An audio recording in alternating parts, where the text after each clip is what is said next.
questions? This Tennessee team, I mean, it seems like two comparable teams in a way, but I mean, is it difficult to go in there and get a win against them? Comparable to us? Yeah. Yeah, a little different than us. They're really physical up front. You know, last year they didn't have Mayman. He's back. And when you talk about him and Stokes, that's a heck of a tag team. You know, they're both big, physical kids, skilled. So it's a little different matchup for us as it relates to the physicality that they're going to present up front. And then when you throw Jordan McRae in there, you're talking about two of those guys are seniors and a junior that's played a lot of minutes. Jordan McRae is probably as explosive a scorer from the wing as there is in our league. He's a guy that I really think has a chance to be Player of the Year in the league. They picked up a fifth-year guy. I think he's a fifth-year guy, and Antonio Barton, kid transferred from Memphis, so he's been experienced. He's played in big games before. So they've got a number of different weapons. They've got size off their bench.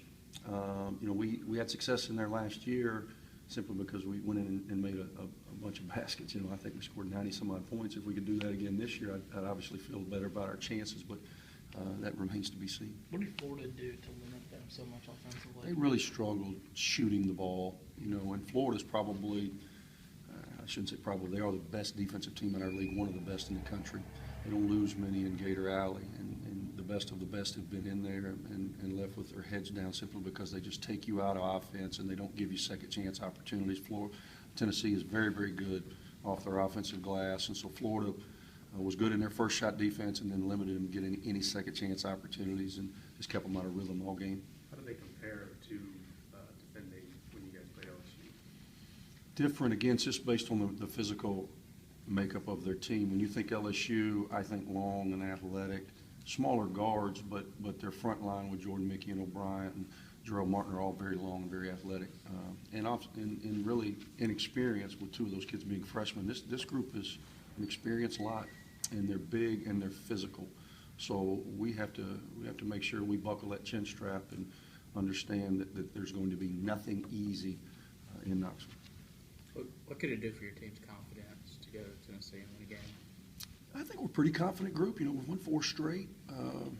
I think that it's just the next game for us. Obviously, it's a huge opportunity. Anytime you get a chance to play a team that's, I don't know where they are today, but I think they're in the top 50, top 60 in the RPI. We all know how the RPI is balanced. They give you a lot more weight if you can find a way to break through on the road because everybody realizes how difficult that is. I think us and Florida are the only 2 teams in the league with multiple road wins to this point. And again, that speaks to how difficult it is to go in and win on the road. We'll formulate a game plan, and hopefully our guys, when the moments arise, will raise up, make a play, and that ultimately will decide it. Have you always felt like this team was capable of getting on a little bit of a roll? It just needed a game like LSU against a team that, you know, was a competitive team, a team that would present a challenge. You just Well, win like that? you know, our formula is pretty simple, and you'll hear me saying this all year, that Jarvis has established himself as one of the best guards in the league, and he's playing that way.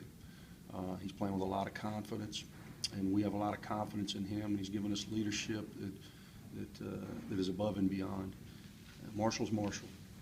Marshall's the only guy in the country that can go 4 for 15 and be the lead story. He's the only guy that can go 2 for 12 and be the MVP of the game.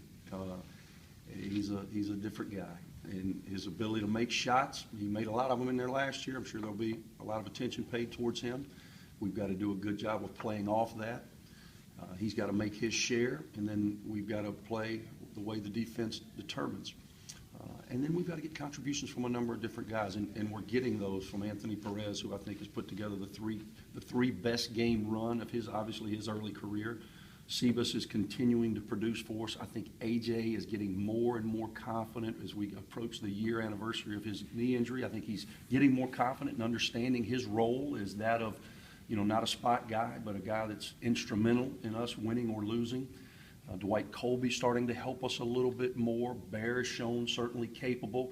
And then we got to get Snoop, and we got to get, you know, Derek, and Janari now will have an expanded role just based on the injury to Newbie. So we've got to continue to get contributions from a number of different guys. It doesn't sound like it, Andy, based on how you're talking, but was there anything from Marshall's deal with Rick Ray that would cause him discipline or lost playing time from your perspective? I didn't even, you know, Rick, at the end of the game, we were in the hall when I was done with you guys, and he came up to me and apologized and said that he had said something more. I didn't even know what he was talking about. I see it on the tape, and you know, obviously the camera caught him mouthing something, and that's not an issue for us. I don't foresee anything happening moving forward from our standpoint. Your older guys the last couple of years always seemed at this time of the year to know what the RPI was and what they needed to do. Is this group like that, or are they a little bit more in the moment, just kind of letting it come? You know, I've got the United Nations in my locker room. My RPI, they made me thinking of, I mean, I hit them with this APR and GPA, and they don't. I'm not even sure they know what NCAA is. Many of them. You know, you're inundated with it. They watch college basketball like we watch college basketball. It's talked about 24/7, so they obviously understand. Now, they probably don't get the formula. I don't get the formula. Sometimes I think I figured it out, and then something happens and the line shifts on me sporadically. So for us, I honestly, we just try to, we're through a third of the SEC season. That's hard to believe, and it is easier to break it down that way. We're through 6 of the 18. We went 5-1. If we could do that in the next 2 quadrants, we'd be in pretty good shape. So we understand the importance of the game, and the guys know that Tennessee's a good basketball team, and they're going to know exponentially after we go through it the next 48 hours. You guys have had a lot more success rebounding as of late. I think y'all won the rebound, 4 of the last 5 games or so, specifically Cephas and AJ. Have you noticed them making a more conservative effort to be assertive and be more physical inside? Or Well, I think we are getting more physical. AJ, again, I think is becoming more confident in his ability to bounce up and get out of area rebounds, which is something he needs to do for us. Cephas is just getting more experience and understanding what he needs to do to grab them at this level. And I think our guards are getting better. You know, Anthony is helping us in that regard, and sometimes we play him at the 3, sometimes we play him at the 4. Marshall and Jarvis's rebound numbers have gone up since we got into league play. And one thing that I've noticed, you know, we're second in the league. We're 1 block behind LSU for block shots lead in the league in SEC play. We're leading the league, actually, in field goal percentage defense. From an efficiency standpoint in the league play, we're doing a lot of good things on that side of the ball. Turnover margin, rebounding percentages have gone up. But one of the areas that I think we've gotten better at is I think we were trying to block too many shots, quite frankly, and taking ourselves out of position, not understanding when to go and when not to go. Many times you get blocked shots off the ball, but if it's an off the ball big and he doesn't get it, then you're pretty naked on the other side of the rim, and that's where we were really getting hurt with second shots. And I think our guys are doing a better job of understanding when to go, and then also we've really tried to emphasize guards getting to the level of the ball so that when they do go to block a shot, we've got bodies on the other side. You touched on this a little bit, but Colby, how do his minutes change now with Newby being out? I know they're different players, but I'm wondering if you try to get more out of him. I'm trying to get more out of him because I think he gives us an athleticism and a big physical body who's probably more similar to Reggie from his ability to block a shot than even AJ. Even though AJ blocks a lot of shots, Colby gives us more of that Reggie basket protector. And so I'm trying to get him to go, but, you know, it's a freshman, and, you know, these are high-level games, and I'm not quite as patient at game time as I am right now, Perry. With Maven Stokes, you guys did as a kind of a measuring stick for the front court. Pardon? You kind of see it as a measuring stick with Stokes and Maven for the front court guys. Well, we know that's going to be a challenge. They're 2 of the best in the league, and they're going to certainly present some issues for us.